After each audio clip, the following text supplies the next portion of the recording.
My wife demanded a 1-week power reversal to control everything, and watching her collapse under real responsibility changed our marriage forever.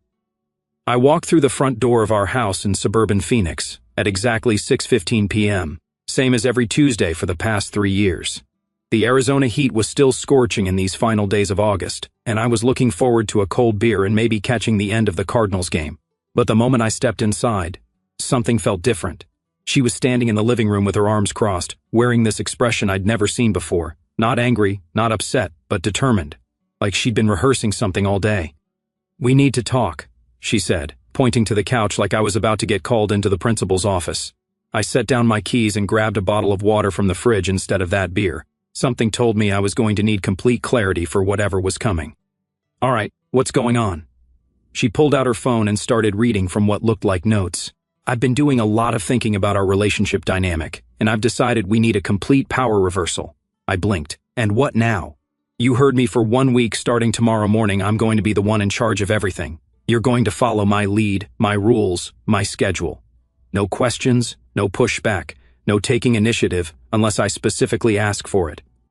I leaned back on the couch and studied her face. This wasn't a joke. She was dead serious. And why exactly would we do that? Because she said, pacing now, "You always act like you know what's best for everything. You make decisions without asking me. You just take control of situations automatically." Well, now it's my turn. I took a slow sip of water. "So, this is about control. This is about respect. This is about showing you what it feels like to not be the one calling the shots for once." Here's the thing about my wife. She's smart. She's capable. But she's never actually wanted real responsibility. Whenever there's a problem with the mortgage, the car, the insurance, anything that requires actual decision-making and consequences, she hands it off to me. But apparently, she'd convinced herself that I was some kind of control freak instead of just reliable. "How long are we talking about here?" 1 week, 7 days, and I've already made the rules." She pulled out a folder, an actual folder with printed pages inside. She'd been planning this. "Rule number 1, you wake up when I tell you to wake up. Rule number 2, you eat what I prepare and when I say to eat it. Rule number 3, you do the household tasks I assign in the order I assign them to my specifications." I flipped through the papers. She had daily schedules mapped out hour by hour. 5:30 a.m., wake-up calls, cleaning routines broken down into 15-minute increments, grocery lists with specific brands and store locations. You made a military training schedule for running our household. I made a proper organizational system, something you clearly haven't been doing if you think you can just wing everything. I looked at her carefully. She had this energy about her, like she was excited about the power she thought she was about to have. But there was something else there too, something that looked like she was trying to prove something to herself more than to me. "And what happens if I don't want to do this little experiment?" Her expression hardened. "Then we have a bigger conversation about whether this marriage is working." There it was, the ultimatum wrapped up in relationship therapy language. I closed the folder and set it on the coffee table. She was watching me intently, probably expecting me to argue or refuse outright. But here's what she didn't understand about me. I don't fight battles. I don't need to fight. And sometimes the best way to teach someone a lesson is to let them learn it themselves. "All right," I said simply. She blinked. "All right, what?" "All right, let's do your experiment. 1 week. You're the boss. I follow orders. But we're clear that this is temporary, right? 7 days. Then we go back to normal." She looked surprised, like she'd been prepared for an argument and didn't know how to handle agreement. "Yes, 7 days. And when I say normal, I mean normal. No extended negotiations. No, let's keep some of these changes. No trying to turn this into a permanent arrangement. Of course."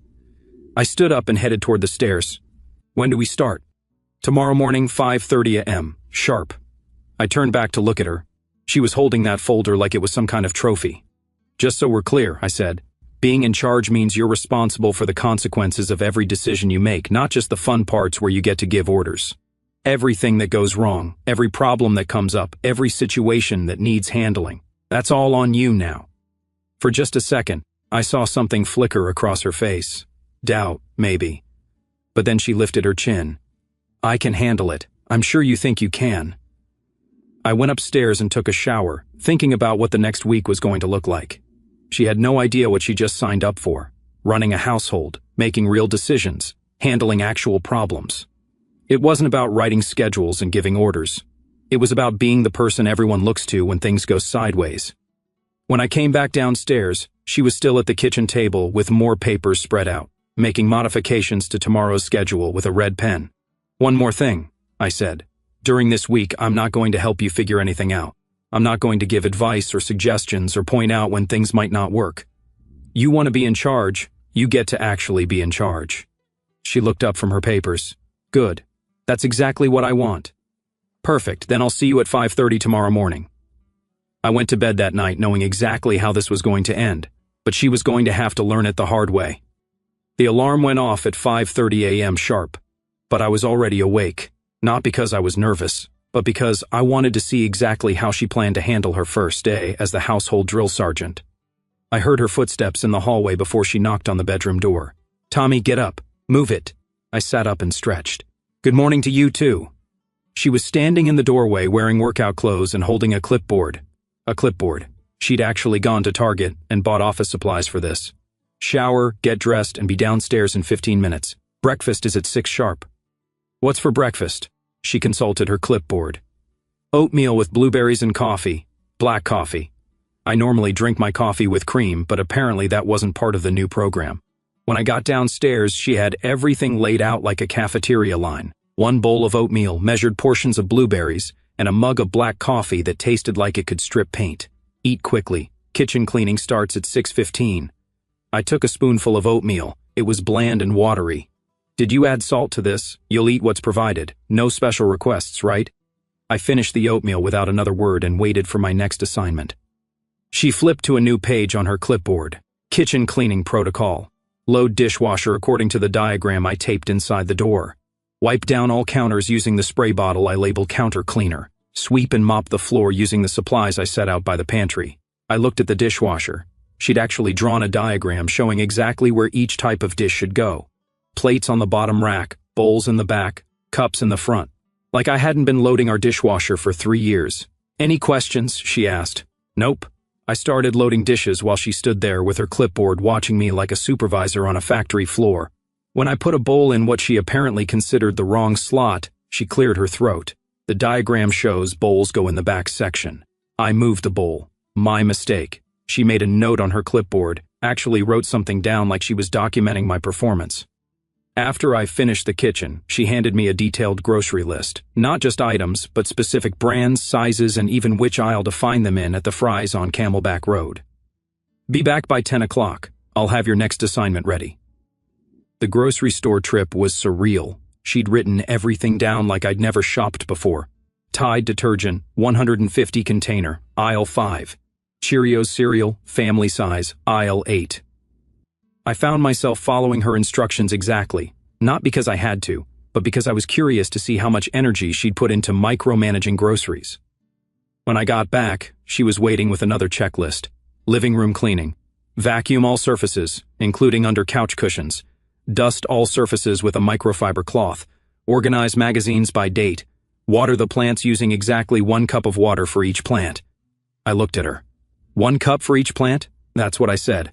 Our spider plant needed maybe half a cup maximum. Our rubber tree needed at least 2. But she was the boss, so 1 cup it was. While I vacuumed, she sat at the kitchen table making more lists and checking things off previous lists.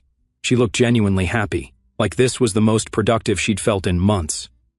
Around noon, she announced lunch break. Another measured meal, a turkey sandwich with exactly 2 slices of turkey, 1 slice of cheese and mustard. No mayo, no lettuce, no variation. Afternoon schedule, she said, consulting her clipboard again. Bathroom cleaning from 1 to 2:30. Laundry sorting and first load from 2:30 to 3. Yard work from 3 o'clock to 5 o'clock. I finished my sandwich. What kind of yard work? Weed the front flower bed. Trim the hedge by the mailbox. Sweep the back patio. It was going to be 98 degrees this afternoon. Perfect weather for yard work. But here's what I noticed. Every task she gave me was something she normally ignored or complained about not getting done. The weeds in the flower bed had been there for weeks. The hedge was overgrown because she kept saying we should find someone to trim it. The back patio was covered in leaves because she said sweeping was pointless since more would just fall. Now that she was in charge, suddenly all these tasks had become urgent priorities with specific time slots. I spent the afternoon working outside while she stayed inside in the air conditioning, occasionally coming out to check on my progress. When I was trimming the hedge, she stood there with her clipboard and actually said, "Make sure you're cutting evenly. It should look professional by 5 o'clock." I was sweaty and tired, but I completed everything on her list. She reviewed my work like a building inspector, making notes and pointing out spots I might have missed. "Dinner is at 6 o'clock, she announced. "Chicken breast, steamed broccoli, and rice. You'll clean up afterward." During dinner, she kept talking about how organized and efficient the day had been, how much they'd gotten accomplished, how this was what real household management looked like. "I don't know why you always made it seem so complicated," she said, cutting her chicken. "It's just a matter of having proper systems and following through." I nodded and kept eating. One day down, 6 to go. After I cleaned up dinner, she handed me tomorrow's schedule. If anything, it was even more detailed than today's. "Questions about tomorrow?"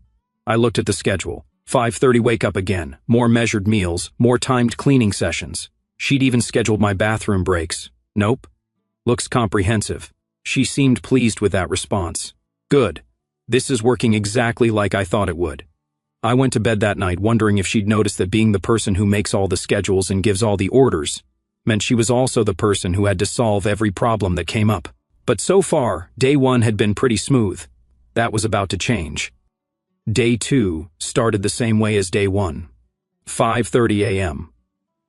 Wake-up call, and her standing there with that clipboard like she was running boot camp.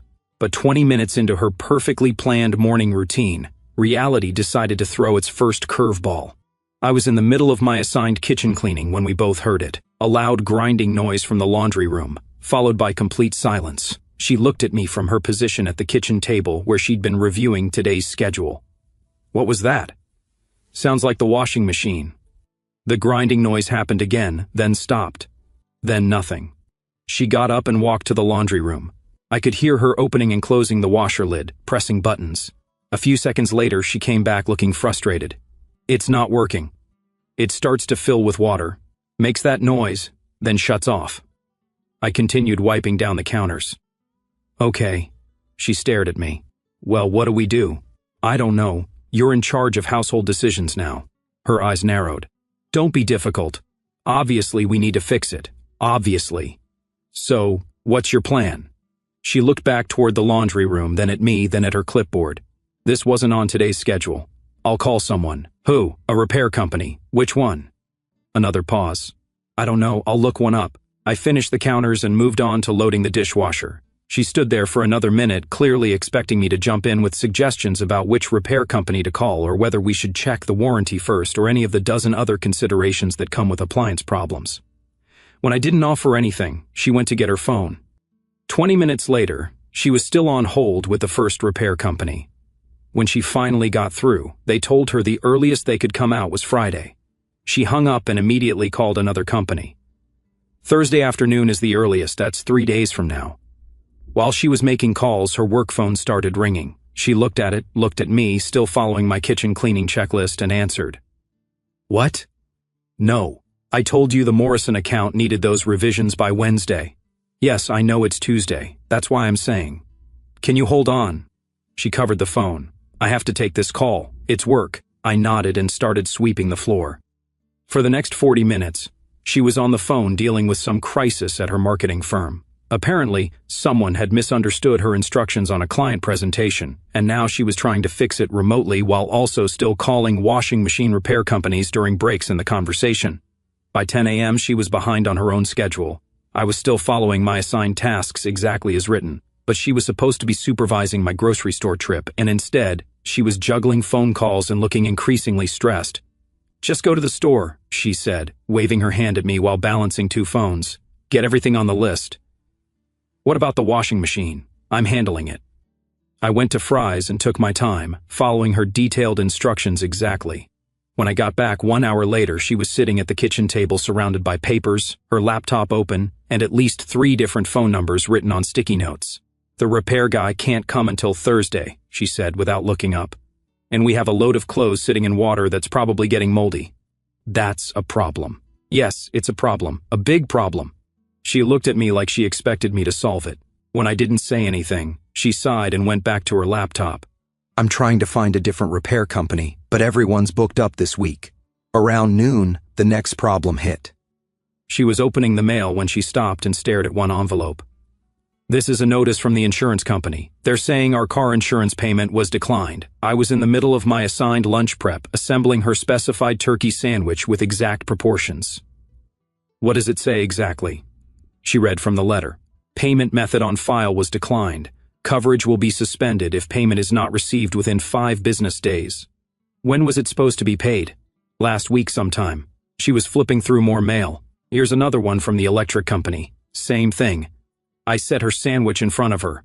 "Sounds like you need to check the bank account." "The bank account is fine. We have plenty of money." "Then why did the payments get declined?" She opened her laptop and logged into our online banking. After a few minutes of clicking around, her expression changed. "The checking account is lower than I thought." I started making my own sandwich. "How much lower?" "Low enough that the automatic payments bounced." This was interesting. She'd always let me handle the bills and the bank account balancing. She knew we had money, but she'd never paid attention to the timing of when bills came out versus when paychecks went in. "So, what's your plan?" She stared at the laptop screen. "I need to transfer money from savings to checking, then call both companies to reinstate the payments." "Sounds right." She spent the next hour on hold with the insurance company, then on hold with the electric company, then trying to figure out how to do an online transfer between our accounts, something I normally handled in about 5 minutes. By 2 p.m. she was visibly frazzled. Her morning schedule was completely shot. The washing machine was still broken with wet clothes sitting in it.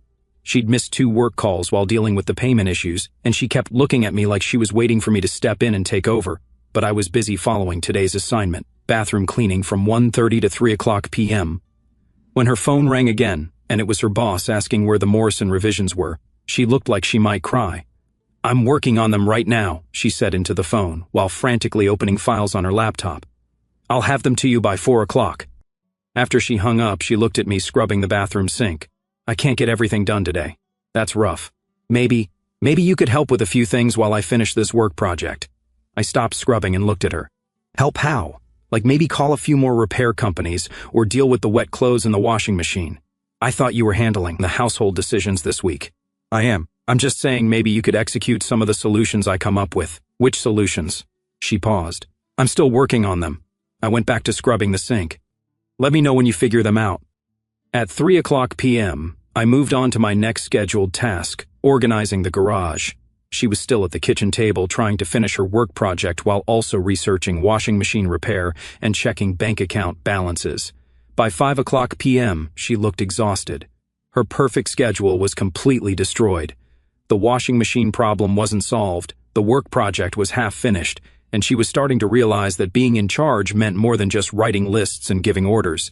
But the best part, tomorrow was Wednesday, and Wednesdays were when all our other bills came due. Day 3 started with her alarm going off at 5:30 a.m., but she didn't get out of bed until 6:15. I could hear her in the next room already on the phone, dealing with some new emergency at work. When she finally came downstairs, she looked like she hadn't slept much. Her hair was pulled back in a messy ponytail, and she was carrying her laptop along with the infamous clipboard. "Change of plans," she announced. "Breakfast is cereal, whatever we have in the pantry." I poured myself a bowl of Cheerios and waited for the morning's assignments. But instead of her usual detailed schedule, she was typing frantically on her laptop while taking bites of toast. "The Morrison client is furious about yesterday's presentation," she said without looking up. "They want a complete revision by noon, and my team is acting like they've never worked on an account before." Her phone buzzed a text message. She glanced at it and groaned. "Now, the repair company that was supposed to come Thursday is saying they might not be able to make it until next week." I finished my cereal and waited. She was the boss. She got to decide what came next, but she was too distracted to give me any assignments. She was juggling her laptop, her phone, and trying to eat breakfast all at the same time. After 10 minutes of watching her multitask badly, I cleared my throat. "What's on today's schedule?" She looked up from her laptop like she'd forgotten I was there. "Schedule, right? Just clean something. I'll let you know." This was a far cry from yesterday's military precision. While she tried to manage her work crisis, I decided to tackle the wet clothes still sitting in the broken washing machine. Not because she'd asked me to, but because someone had to, and I was curious to see how long she'd let them sit.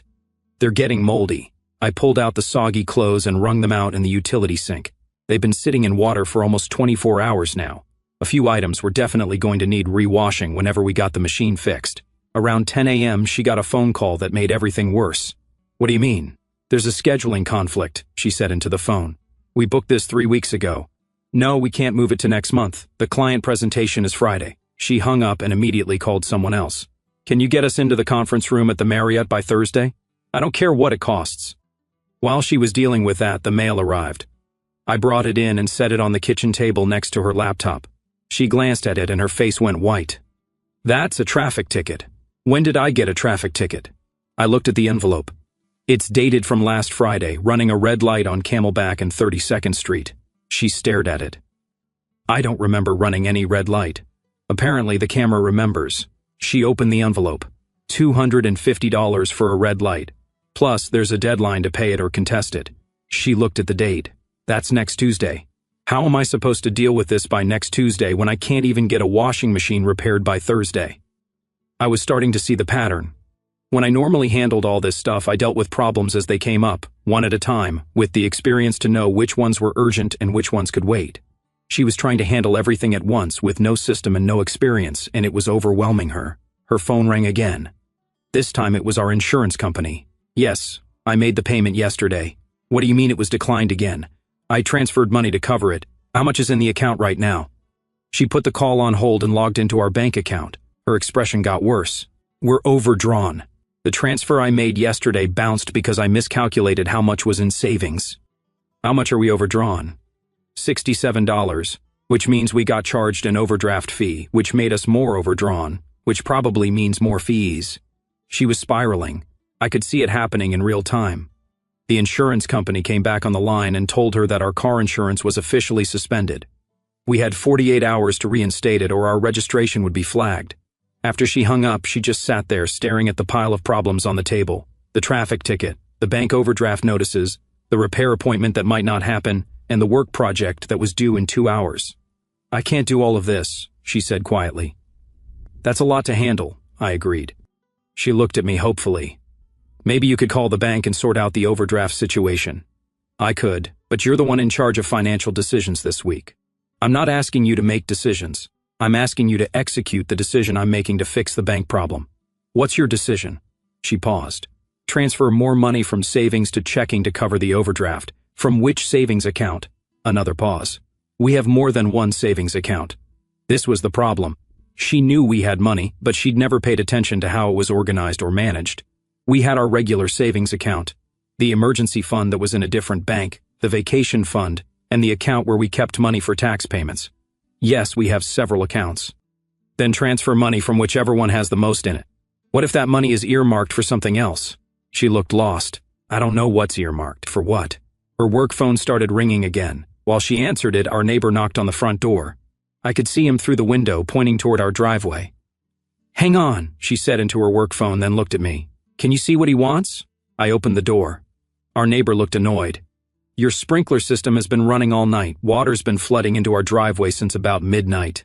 I looked at our front yard. Sure enough, one of the sprinkler heads had broken and was shooting water straight up like a geyser. I went back inside. She was still on her work call, but I interrupted. "The sprinkler system is broken. It's flooding the neighbor's driveway." She covered the phone. "What do you want me to do about that right now? You're in charge. You tell me." She looked like she might actually start crying right there in the kitchen. Her work emergency, the bank overdraft, the traffic ticket, and now a broken sprinkler system. All problems that needed immediate attention from the person in charge. "I have to finish this call first," she said desperately. "The neighbor's waiting. Then tell them we'll fix it as soon as possible." "When will that be?" "I don't know." Her voice cracked on the last word. She was losing it, and we were only halfway through day 3. Day 4 didn't start with an alarm. It started at 4:47 a.m., with her shaking me awake, already fully dressed and in full panic mode. The client moved up their deadline. "The presentation is due at 8 a.m., not noon." I sat up and checked the clock. It's not even 5 o'clock in the morning. I know what time it is. I've been up since 3 o'clock trying to fix this disaster. She was pacing around the bedroom, laptop in one hand, phone in the other, looking like she hadn't slept at all. Her hair was a mess. She had dark circles under her eyes, and she was wearing the same clothes from yesterday. "I need you to handle some things while I finish this presentation." I got out of bed. "What things?" The sprinkler repair guy is coming at 7 o'clock. The bank opens at 9 o'clock. You need to go there and fix the overdraft situation. The traffic ticket needs to be paid today, or I have to go to court. She was talking fast, like she was afraid if she slowed down she'd forget something important, and the washing machine is still broken. The repair company moved us to next Tuesday. I went to the bathroom to get ready while she continued her frantic pacing. When I came back, she was sitting on the edge of the bed with her head in her hands. This is impossible. There aren't enough hours in the day. Seems challenging, I agreed. She looked up at me. I need your help. I'm ready for my assignments. No, I need your actual help, not just following orders. I need you to think and problem solve and handle things like you normally do. I paused. But you're in charge this week. I'm still in charge. I'm just delegating more responsibility to you. What's my level of authority for these delegated responsibilities? She blinked. What do you mean? I mean, if I go to the bank and they want to know why we're overdrawn and what our long-term plan is for managing the account, what am I authorized to tell them? If the sprinkler repair guy says we need to replace the whole system, can I approve that expense? If the traffic ticket office says there are other unpaid violations, can I handle those too? She stared at me like I was speaking a foreign language. These were exactly the kinds of decisions she'd never had to think about before. Just do whatever you think is right. So, you want me to use my own judgment? Yes, but you're still in charge. Yes, but her phone rang. Work emergency number 3 of the day, and it wasn't even 6 a.m. yet. While she took the call, I went downstairs and made coffee. Real coffee with cream since she was too distracted to enforce her breakfast regulations. The sprinkler repair guy showed up right on time at 7 a.m. He was a guy in his 50s who looked like he'd been fixing irrigation systems since before I was born. Looks like the pressure regulator failed, he said after examining the broken sprinkler head. When that happens, it can damage other parts of the system. I'll need to check all the zones. My wife was still upstairs, on her work call, so I followed him around the yard while he tested each section of the sprinkler system. After 30 minutes, he had bad news. 3 zones are damaged. You're looking at about $800 in parts and labor to fix it properly. How long will it take? I can get the parts and come back Friday. Have it done by end of day. I could hear her upstairs still on the phone, her voice getting more stressed by the minute. The sprinkler guy was waiting for an answer. Go ahead and order the parts, I told him. You sure? $800 is not pocket change. We need it fixed. He wrote up the work order and left. I went back inside just as she was coming downstairs, laptop in hand, looking defeated. How did the presentation go? I sent it in. It's not my best work, but it's done. She noticed the work order on the kitchen table. What's this? Sprinkler repair estimate, $800. Her eyes widened. $800? The pressure regulator failed and damaged 3 zones. He can fix it Friday. Did you approve this? You told me to use my judgment. She sat down heavily at the kitchen table. $800 we don't have because our account is overdrawn. About that, I should probably get to the bank soon. She looked at the clock. It's only 7:30. They don't open until 9 o'clock, right? So I have time to deal with the traffic ticket first. Where's the traffic ticket office? I looked at the envelope. Downtown Phoenix Courthouse. She put her head in her hands again. This is insane. Everything's falling apart at once. Her phone rang again. Different ringtone this time. Personal call. Hello. Yes, this is what? When did this happen? Her expression changed from stress to horrified. How much water did it damage anything in your unit? She hung up and looked at me. That was our upstairs neighbor from the condo we rent out in Tempe. The hot water heater leaked and flooded their bathroom. Water went through the floor and damaged the unit below us. I sat down across from her. That's 3 units affected. 3 units. We're liable for the damage because it was our water heater. How much are we talking about? She doesn't know yet. The property management company is sending out an adjuster this afternoon. This was the moment when I could see her entire world starting to crack. She'd thought being in charge meant making schedules and giving orders. She'd had no idea that it meant being the person who has to solve problems like this. Multiple emergencies happening simultaneously, each one requiring immediate attention and costing money we didn't have readily available. I can't handle all of this, she whispered. It's a lot at once. It's not just a lot. It's impossible. How do you normally deal with all these things happening at the same time? I looked at her carefully. You want an honest answer? Yes. Experience and systems. I know which problems are urgent and which ones can wait. I know how our finances are organized and where to find money for emergencies. I know which repair companies are reliable and which ones will rip us off. I know how to prioritize when everything seems urgent. She was quiet for a long moment. And you do all of this without freaking out? Sometimes I freak out, but usually not where you can see it. Her phone buzzed with a text message. She glanced at it, and her face went pale again. What now? The Morrison client rejected the presentation. They want a complete do-over by tomorrow morning. She looked around the kitchen at all the problems scattered across the table. Bank overdraft notices, sprinkler repair estimates, traffic ticket, property management company contact information for the water damage. I can't do this, she said quietly. I thought I could, but I can't. So, what do you want to do? She was quiet for a long time, staring at the pile of crisis management that had become her new reality. I want to quit. Quit what? All of it. This whole experiment, being in charge of everything. I leaned back in my chair. We agreed on a week. I know what we agreed, but I'm drowning. Everything I touch turns into a bigger problem, and I don't know how to fix any of it. She was right. She was drowning, but we weren't even halfway through the week yet. At 2:17 a.m. on Friday morning, she woke me up by shaking my shoulder. I could hear her crying before I was fully awake. I can't do this anymore. I sat up and turned on the bedside lamp. She was sitting on the edge of the bed in her pajamas, tears streaming down her face, holding a crumpled tissue. Please, I need you to take control back. I need you to fix everything. I looked at her carefully. What happened to the 1-week experiment? The experiment is over. I failed completely. She was sobbing now, not just crying, but full body shaking sobs. I spent all night trying to figure out how to pay for the sprinkler repair and the water damage and the traffic ticket while also redoing that presentation. And I can't make the numbers work. I can't make any of it work. I got out of bed and sat next to her. Tell me what you're thinking right now. I'm thinking that I'm an idiot. I'm thinking that I had no idea what you actually do to keep our lives running. I thought you were just controlling things because you wanted to be in control. She wiped her nose with the tissue. But you weren't controlling things. You were managing things. There's a huge difference, and I didn't understand that until everything started falling apart. What's the difference? Control is about power. Management is about responsibility. I wanted the power to make decisions, but I didn't want the responsibility for the consequences. She was right. That was exactly the difference. When the washing machine broke, I just wanted you to fix it. When the bank account got messed up, I wanted you to handle it. When the sprinkler system flooded the neighbor's yard, I wanted you to deal with it. I wanted to be in charge of the easy stuff and have you handle all the hard stuff. I nodded. And how did that work out? It didn't work at all.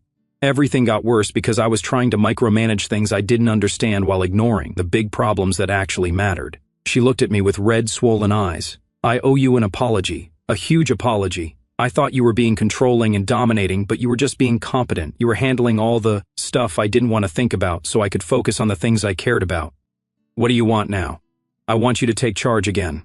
Not because I'm giving up, but because you're actually good at it, and I'm not. I stood up and walked to the dresser. What about respecting your independence and not letting me make all the decisions? I still want to be part of decisions that affect us both, but I don't want to be the person who has to figure out which bank account to use for emergency repairs or how to prioritize 5 different crises happening at the same time. She wiped her eyes again. I want to be your partner, not your boss, and definitely not someone who pretends they could do your job better than you do. I got dressed and went downstairs. She followed me to the kitchen where all of yesterday's problems were still scattered across the table, waiting for solutions. Here's how this works going forward, I said, sitting down at the table. I handle the logistics, the finances, the repairs, the emergencies. You focus on your career and the things you're actually good at. That sounds perfect. But when I make decisions about how to solve these problems, you don't second-guess me or complain about my methods. You trust that I know what I'm doing. Absolutely. And if you ever want to try another power reversal experiment, the answer is no. She actually laughed through her tears. Never again, I promise. I picked up the bank overdraft notice and started making a list of what needed to be handled first. Go back to bed. I'll have most of this sorted out by the time you wake up. She kissed my forehead before heading upstairs. Thank you for letting me learn this lesson without making me feel stupid about it. By 8 a.m., I'd transferred money from our emergency fund to cover the overdrafts, paid the traffic ticket online, called the insurance company to reinstate our policy, and scheduled the water damage adjuster for our rental property. When she came downstairs for breakfast, everything was under control again.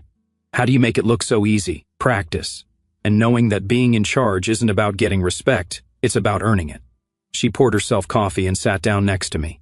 I definitely respect you more now. Good. That was the point of letting you try. Our story has come to an end. If you've made it this far, how about subscribing to our channel? It helps us immensely. I've selected 2 other videos for you that I'm sure you'll enjoy.